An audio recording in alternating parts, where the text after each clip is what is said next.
Eu quero nessa manhã convidar toda a igreja a abrir a sua Bíblia no Evangelho de João, capítulo 4, do versículo de número 43 ao versículo de número 54, nós faremos a nossa exposição bíblica nessa manhã. Nós iniciamos uma série de sermões baseados no Evangelho de João, o qual nós estamos dando sequência a uma estrutura que nós vemos dos 7 milagres. O Evangelho de João é um evangelho em que fala, na sua primeira parte, de 7 milagres registrados por Jesus. João poderia ter registrado muitos outros milagres, assim como os demais evangelhos, mas de uma forma estratégica, de uma forma intencional, de uma forma teológica. João tem um objetivo muito específico de nos dar alguns sinais importantes que nós precisamos entender, que nós precisamos crer. E esses 7 sinais são fundamentos importantes para nós crescermos na vida cristã. Nós estamos iniciando um ano, e nesse ano que estamos iniciando, nós precisamos descansar primeiramente, porque é uma época de férias no Brasil. Então, tome o seu tempo, descanse o seu corpo fisicamente, a sua educação mental, aproveite para descansar. Mas algo que também nós precisamos iniciar o ano, estabelecendo os nossos fundamentos espirituais. Então, esse é o ano de você começar no caminho correto, de você começar da maneira correta. E essa série de sermões tem esse objetivo. O objetivo de nos dar alguns sinais básicos e importantes que nós precisamos entender na vida cristã para poder crescer e ter um ano 2024 melhor na presença do Senhor. Eu farei essa leitura, Evangelho de João, capítulo 4, do versículo 43 em diante, assim nos diz a palavra do Senhor. Passados 2 dias, partiu dali para a Galileia, porque o mesmo Jesus testemunhou que um profeta não tem honras na sua própria terra. Assim, quando chegou a Galileia, os galileus o receberam porque viram todas as coisas que ele fizera em Jerusalém por ocasião da festa, a qual eles também tinham comparecido. Dirigiu-se de novo a Caná da Galileia, onde de água fizera vinho. Ora, havia um oficial do rei, cujo filho estava doente em Cafarnaum. Tendo ouvido dizer que Jesus viera da Judeia para a Galileia, foi ter com ele e lhe rogou que descesse para curar seu filho, que estava à morte. Então Jesus lhe disse: se porventura não virdes sinais e prodígios, de modo nenhum crereis. Rogou-lhe o oficial: Senhor, desce antes que o meu filho morra. Vai, disse-lhe Jesus, teu filho vive. O homem creu na palavra de Jesus e partiu. Já ele descia quando os seus servos lhe vieram ao encontro, anunciando-lhe que o seu filho vivia. Então indagou deles a que hora o seu filho se sentira melhor. Informaram: ontem, à hora 7ª, a febre o deixou. Com isto, reconheceu o pai ser aquela precisamente a hora em que Jesus lhe dissera: teu filho vive. E creu ele e toda a sua casa. Foi este o segundo sinal que fez Jesus depois de vir da Judeia para a Galileia. Vamos orar. Senhor, nós queremos te agradecer pela tua palavra lida e, ao mesmo tempo, rogar ao Senhor que fale aos nossos corações através da ministração da mesma. Que os nossos corações, ouvidos, estejam concentrados naquilo que o Senhor tem a nos dizer e que o teu Espírito Santo nos faça entender a tua palavra e aplicar ao nosso coração. Nós te pedimos em nome de Jesus. Amém.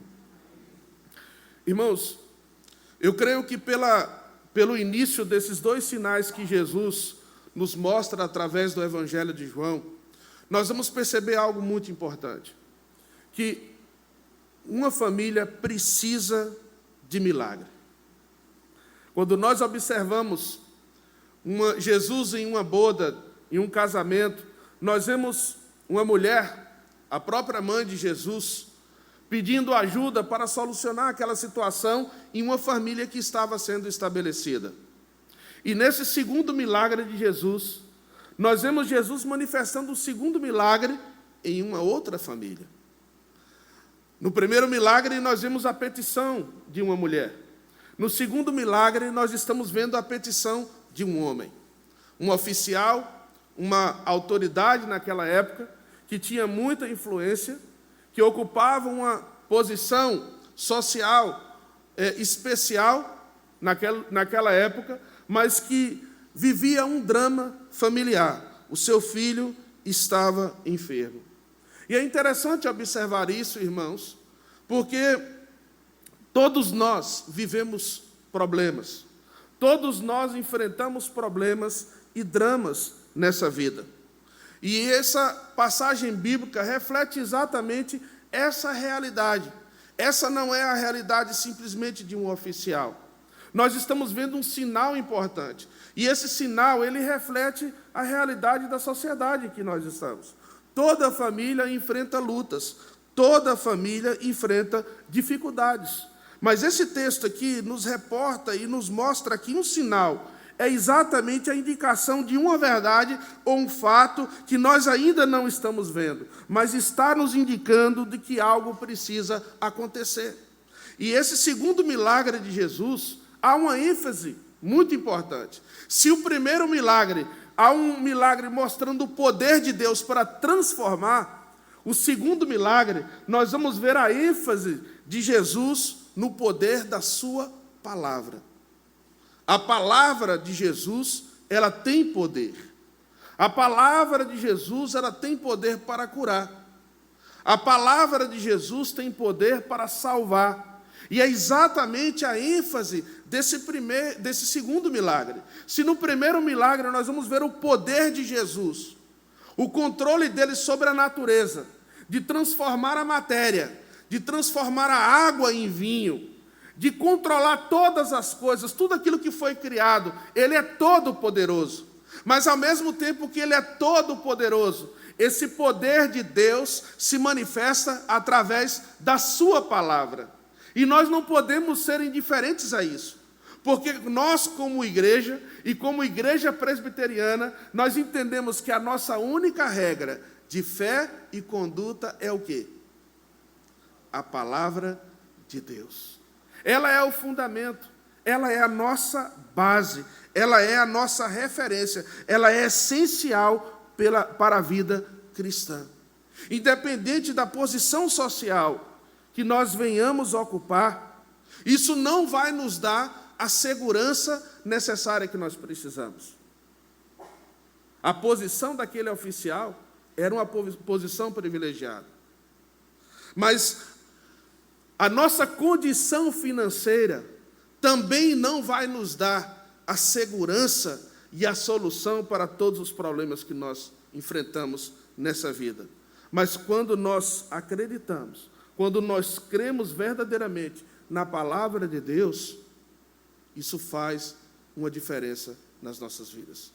E essa é a resposta que Deus nos chama a nós reagirmos diante desse poder da sua palavra.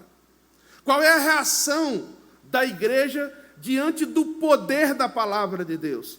A nossa reação como igreja deve ser o quê? Crer, ter fé. Porque a fé, ela é um dom de Deus. E a fé é a resposta que todo crente em Cristo Jesus dá diante do poder da palavra de Deus. E é por isso que esses sinais são dados aos seus discípulos, porque são sinais dados para que nós creiamos que Jesus é o Filho de Deus. Mas precisamos admitir uma coisa, e a sequência desse texto, que eu gostaria de dar ênfase dessa manhã, mostra exatamente o processo como nós crescemos, como nós amadurecemos na vida cristã. Nem sempre a nossa fé é uma fé firme. nem sempre nós temos a firmeza na fé como o Senhor nos chama a nós sermos crentes de fé. Então, nesse texto, você vai ver uma sequência importante que vai nos mostrar como nós aumentarmos a nossa fé. Os próprios discípulos oraram em algum momento dizendo: Senhor, aumenta-nos a fé. E nesse texto nós vamos ver na sequência, em primeiro lugar, que esses sinais de uma fé verdadeira, em primeiro lugar, vai nos mostrar aqui, irmãos, que esse homem se aproxima de Jesus, mas quando ele se aproxima de Jesus com fé, a sua fé ainda era uma fé vacilante, ainda era uma fé muito frágil. Se você observar o versículo de número 46, nós vamos ver exatamente essa ideia. Jesus conversa com o oficial do rei. E nessa conversa que Jesus tem com aquele homem, ele entendia que para Jesus realizar um milagre, que para Jesus fazer um milagre, ele precisava estar presente fisicamente. Olha que interessante na passagem bíblica, a maneira como Jesus pergunta a ele e a maneira como ele responde. Vejamos o versículo número 47. Tendo ouvido dizer que Jesus viera da Judeia para a Galileia, foi ter com ele e rogou que descesse para curar seu filho, que estava à morte. Então Jesus lhe disse: se porventura não virdes sinais e prodígios, de modo nenhum crereis. Rogou-lhe o oficial: Senhor, desce antes que o meu filho morra. Olha que interessante essa ideia no texto. Aquele homem se aproxima de Jesus com fé. Aquele homem se aproxima de Jesus acreditando que Jesus era poderoso para curar o seu filho. E nós muitas vezes nos aproximamos de Jesus crendo que Ele é poderoso para curar. Esse não é o ponto.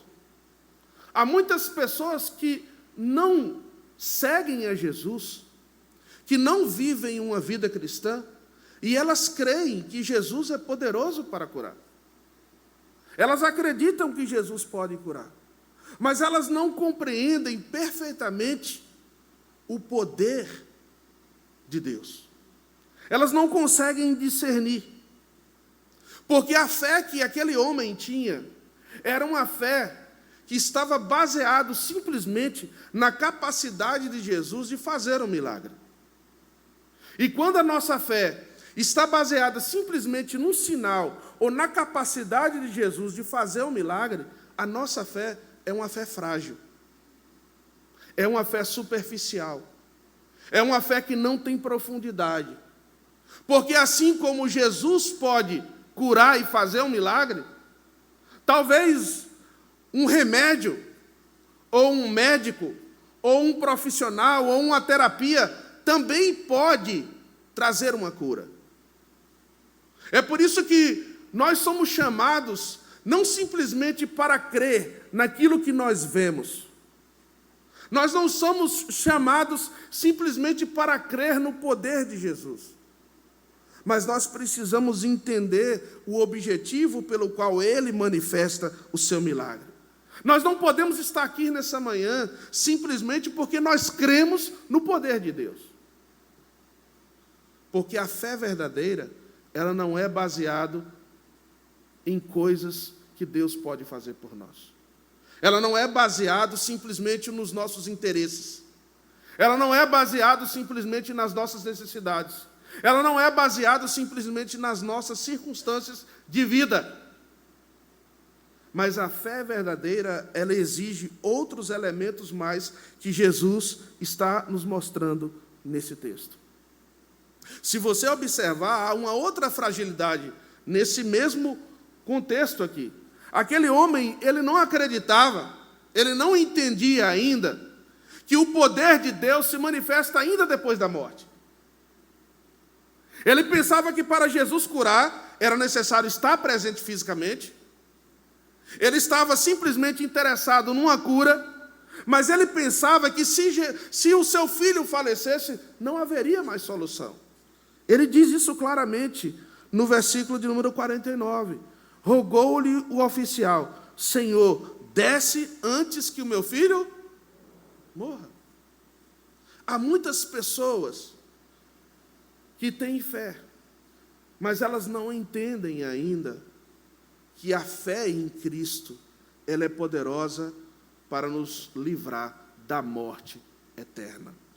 Mas se você observar nesse texto aqui, você vai ver um outro elemento que mostra como quando nós nos aproximamos de Cristo, quando nós nos aproximamos do Evangelho, quando nós começamos a conhecer a palavra de Deus, a nos aproximar de Jesus, a nossa vida vai sendo transformada. Aquele homem passa de uma fé vacilante, de uma fé frágil e circunstancial, para uma fé confiante. Observe o versículo de número 50. Jesus diz: vai, disse-lhe Jesus, teu filho vive. O homem creu na palavra de Jesus e partiu. Esse texto é interessante porque aquele homem recebe uma ordem. Aquele homem recebe uma ordem que Jesus diz: vai, o teu filho está curado. Há um desafio maior. E aquele homem agora é desafiado a crer nas promessas do Senhor, a entender e a ir a um estágio maior, a fazer com que a sua fé fosse além daquilo que ele poderia ver, a entender que o poder de Deus se estende não à nossa realidade física, não aquilo que nós vemos, mas aquilo que nós não vemos. Porque isso é a essência da fé. A essência da fé é exatamente a certeza das coisas que nós não vemos. Então, nessa passagem bíblica aqui, ele é desafiado a ter uma convicção na sua vida. Jesus está afirmando: o teu filho vive. E esse é o segundo passo que nós precisamos dar para progredir na vida cristã. Para avançar na vida cristã, nós precisamos ter uma fé verdadeira. E essa fé verdadeira é uma fé que confia além das circunstâncias.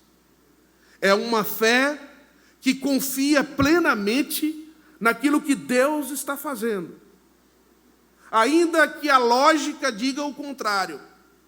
Ainda que nós não entendamos exatamente as circunstâncias. Ainda que nós tenhamos feito todos os esforços diferentes, mas quando a palavra de Deus nos diz, nós precisamos confiar. Jesus havia curado aquela criança que estava a aproximadamente 30 quilômetros de distância. E é assim que ele faz. Ele nos desafia. A palavra de Deus, irmãos, ela sempre nos desafia. A palavra de Deus sempre nos tira da zona de conforto. A palavra de Deus sempre faz-nos viver o sobrenatural. A palavra de Deus nos desafia a nós vivermos além da nossa capacidade pessoal de fazer as coisas. A fé é exatamente descansar no poder de Deus que está na sua palavra.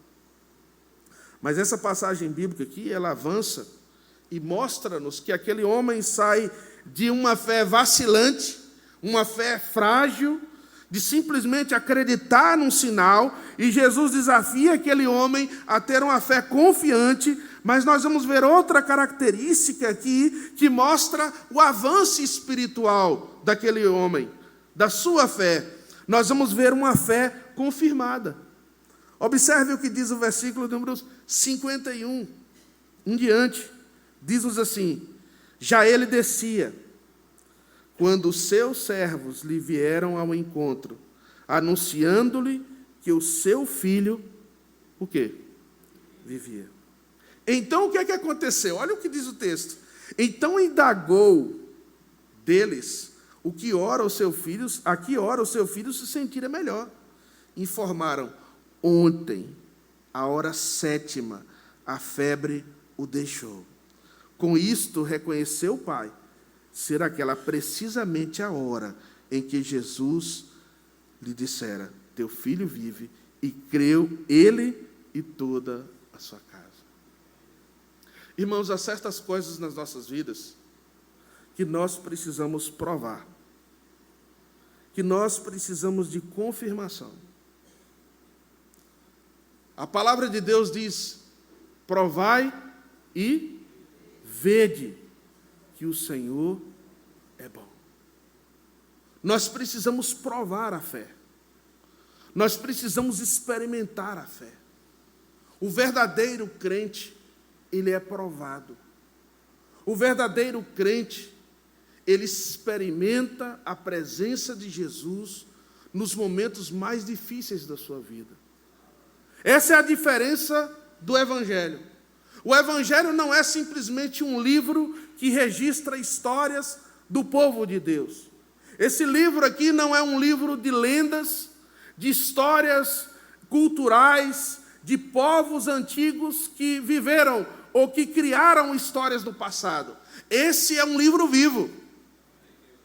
Esse é um livro que vem ao nosso encontro e transforma os nossos corações. E nós provamos, e nós experimentamos da transformação e dos milagres que Deus faz nas nossas vidas e na vida daqueles que estão próximos a nós. E é exatamente essa realidade que nós vamos ver no texto. Aquele homem, ele se aproxima de Jesus de uma maneira muito frágil. E isso acontece com todo crente verdadeiro. Quando nós nos aproximamos de Jesus, irmãos, muitas vezes nós nos aproximamos sujos. Muitas vezes nós nos aproximamos sem a real visão de quem é Deus. Nós nos aproximamos com problemas, nós nos aproximamos com pecado, nós nos aproximamos com falta de fé, limitados. Mas quando nós chegamos na presença do Senhor, Deus começa a transformar o nosso coração. E à medida que o nosso coração é transformado, à medida que nós vamos avançando, confiando de que essa palavra é verdadeira, e que essa palavra ela é verdade, e ela transforma a minha vida, eu vou começando a avançar. E Deus vai confirmando que verdadeiramente Ele está comigo. Se você ler Romanos, capítulo 8, você vai ver exatamente essa ideia. Qual é a única garantia que o crente tem de que ele é verdadeiramente crente em Cristo Jesus? Qual é a garantia que você tem que você é um verdadeiro cristão em Cristo Jesus? Paulo responde isso, que ele diz: o meu espírito testifica com o Espírito de Deus que eu sou filho de Deus. O Espírito de Deus testifica com o meu espírito de que eu sou filho de Deus. Portanto, nesse ano de 2024, que você está iniciando esse ano, o desafio do Senhor, o sinal que Ele está nos dando aqui nessa manhã, é que nós precisamos confiar na Sua palavra. Mas não simplesmente confiar na Sua palavra, mas nós precisamos experimentar essa palavra nas nossas vidas. E isso é um sinal de alerta muito grande, irmãos. Porque há muitas pessoas que estão na igreja e não estão experimentando, não estão vivendo em novidade de vida, não estão crescendo e progredindo espiritualmente. Mas quando nós deixamos de experimentar a verdade de Deus nas nossas vidas, é quando nós nos estagnamos na fé. Quando você não está tendo uma experiência semanal com Deus, quando você não está lendo a sua palavra, quando você não está testificando do que Deus promete na sua palavra, na sua vida, no dia a dia, quando você não está vendo que a palavra de Deus ela é verdade não somente no que está dizendo, mas naquilo que está sendo manifestado na sua vida, tem alguma coisa errada. É um sintoma ruim que você precisa ligar o alerta e falar: será que eu estou no caminho certo? Será que eu estou em sintonia com Deus? Esse é o desafio para quem quer crescer espiritualmente. Porque a palavra de Deus é referência. A palavra de Deus, ela é a medida que nos mostra que estamos no caminho correto. Se a nossa vida não está alinhada às Escrituras, se a nossa vida não está sendo moldada às Escrituras, se o teu casamento não está sendo moldado às Escrituras, se as tuas amizades não estão sendo moldadas pelas Escrituras, se no seu trabalho você não está sendo moldado pela palavra de Deus, na maneira como você pensa, como você exerce a sua profissão, na maneira como você reage aos problemas que está enfrentando, tem alguma coisa errada. A palavra de Deus, ela é a base, ela é o fundamento. E é exatamente isso o que Jesus está levando aquele oficial a experimentar. Jesus está mostrando àquele oficial que a sua fé inicial, ela não tinha base. Ele estava pensando simplesmente solucionar o seu problema circunstancial. E muitos de nós aproximamos de Jesus porque queremos resolver os nossos problemas. Os nossos problemas familiares, os nossos problemas no trabalho, o nosso problema existencial de forma pessoal ou com o nosso cônjuge. Cada um de nós temos os nossos dramas. Mas Jesus nos chama a uma experiência, a uma aventura sobrenatural, o qual Ele nos assegura, através da sua palavra, de que Ele está conosco até o fim, todos os dias, até a consumação dos séculos. Mas esse texto nos mostra um último sinal importante, um sinal da fé verdadeira. Essa fé verdadeira, irmãos, é uma fé que avança.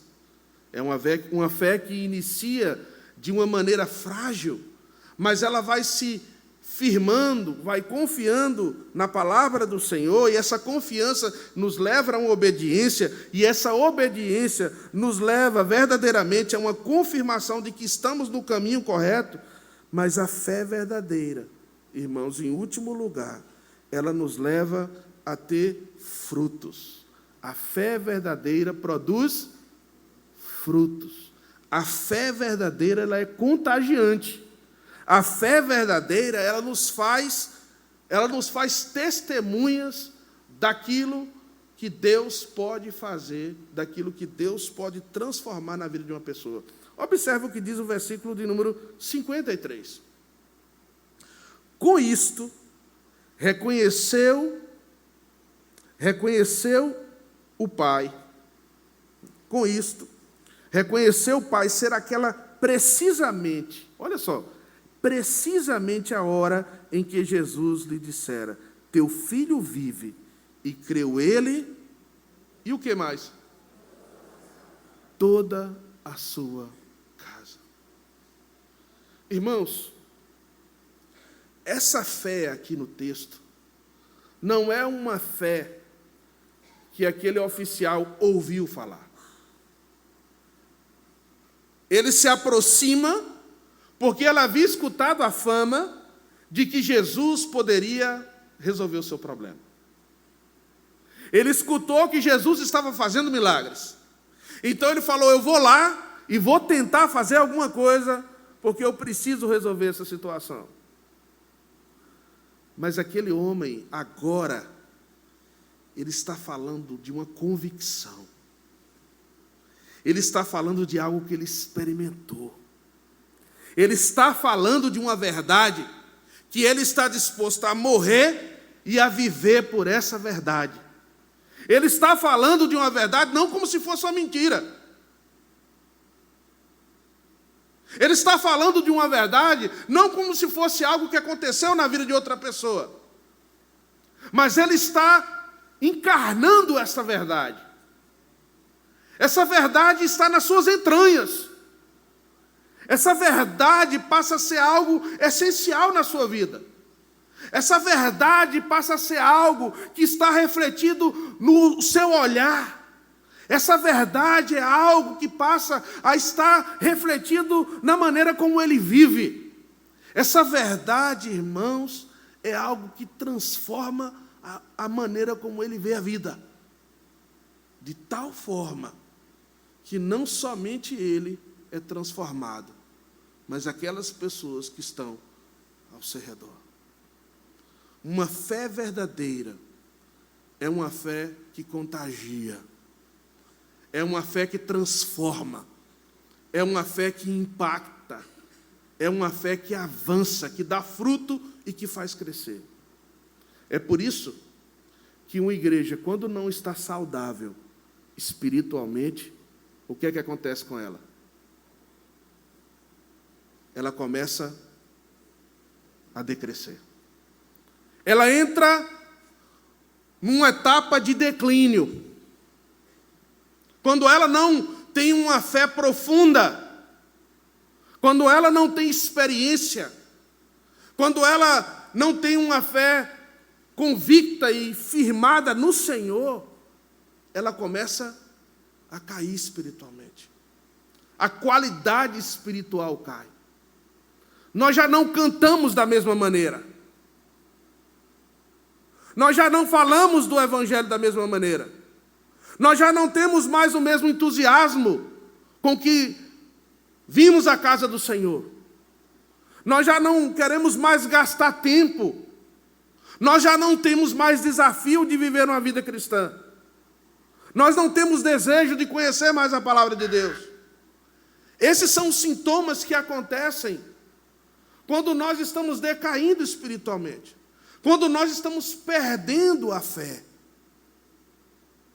quando nós estamos afastando do Evangelho. E é possível que isso aconteça com a igreja. É possível que isso aconteça na vida de um crente. Porque o Evangelho nos desafia e nos chama a nós crescermos espiritualmente. Irmãos, o crescimento de uma igreja não é consequência de um pastor. O crescimento de uma igreja não é consequência de um líder influente ou de uma liderança influente. Irmãos, o crescimento de uma igreja, a vivacidade de uma igreja, é consequência da espiritualidade de toda a igreja. Porque a nossa igreja, ela começa no individual. A Igreja Presbiteriana da Bahia, o nosso culto não inicia às 9. O culto da Igreja da Bahia não começa às 9 horas da manhã. O nosso culto solene congregacional começa às 9. Mas o nosso culto, diariamente, ele inicia quando você sai daqui. Às 11, às 10h30 da manhã, quando você sai desse local, o seu culto se inicia. E o culto que nós vamos prestar a Deus como igreja é consequência dessa semana. É consequência da sua espiritualidade. Porque quando a igreja se reúne para congregar, há uma mística, há um mistério. É por isso que Deus diz, não deixemos de congregar, como é costume de alguns.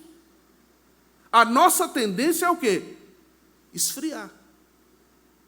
A nossa tendência é se afastar, porque a nossa fé, ela é uma fé frágil. A nossa fé não é suficiente.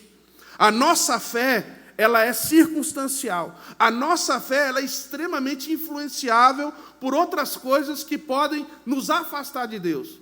Mas a fé que vem do trono de graça, ela é uma fé suficiente. Ela é uma fé que vai nos fazer vencer todas as circunstâncias da vida. É por isso que a fé verdadeira não vem de vós, é o quê? Dom de Deus. Olha a nossa doutrina aí. A fé verdadeira não vem de nós, ela é dom de Deus. E é por isso que se eu quero crescer em fé, o que é que eu preciso? Eu preciso descansar em Jesus. Eu preciso vivê-lo, estar com Ele, ter comunhão com Ele todos os dias. E foi isso que esse oficial entendeu. Eu quero dizer isso para você nessa manhã aqui. Irmãos, não é o nosso trabalho que vai nos dar o que nós precisamos. Não é a tua posição social. Esse oficial era muito privilegiado. Não é a quantidade de dinheiro que você tem na sua conta corrente que vai te dar o que você precisa. Não é o teu esforço que vai te dar o que você precisa. O que você precisa está em Cristo. E é isso que Ele nos chama. É essa a experiência desse homem. E olha só o que o texto nos diz aqui. Diz o texto que ele creu, e toda a sua casa. E Jesus diz, foi este o segundo o quê? Sinal que fez Jesus depois de vir da Galileia. Se você observar no milagre anterior, no primeiro milagre, o texto vai mostrar exatamente que o objetivo do milagre de Jesus foi fazer com que os discípulos cresçam. Essa palavra não foi uma palavra, primeiramente, para os não crentes. Essa palavra é uma palavra, primeiramente, para a igreja. Esse sinal é um sinal que Deus está dando para a Igreja Presbiteriana da Bahia. Nós precisamos sair daqui nessa manhã, orando a Deus e dizendo, Senhor, aumenta-nos a fé. E eu gostaria de terminar nessa manhã fazendo uma pergunta para você. Em que estágio da fé cristã você está? Qual momento você está vivendo na sua vida? Você talvez está vivendo um momento sensível? Você talvez está vivendo um momento... Você talvez esteja vivendo um momento triste, de dúvidas, de questionamentos, de incertezas, de frieza espiritual. Ou talvez você esteja vivendo um momento em que você está pensando e a palavra de Deus tem incomodado o seu coração. E você esteja pensando, Senhor, essa palavra é para mim, eu preciso disso. Mas talvez você não tenha força. Talvez você esteja numa situação em que você já experimentou algo, mas sente que precisa crescer. A minha pergunta aqui nessa manhã não é para saber se você está melhor ou pior. A minha pergunta para você nessa manhã é para te desafiar a você avançar um estágio maior na sua vida, a você crescer espiritualmente, a você colocar a sua vida diante de Deus e falar, Senhor, eu estou assim, não importa como você está agora, o importante é como você vai sair daqui, nessa manhã, amém? Vamos orar ao Senhor?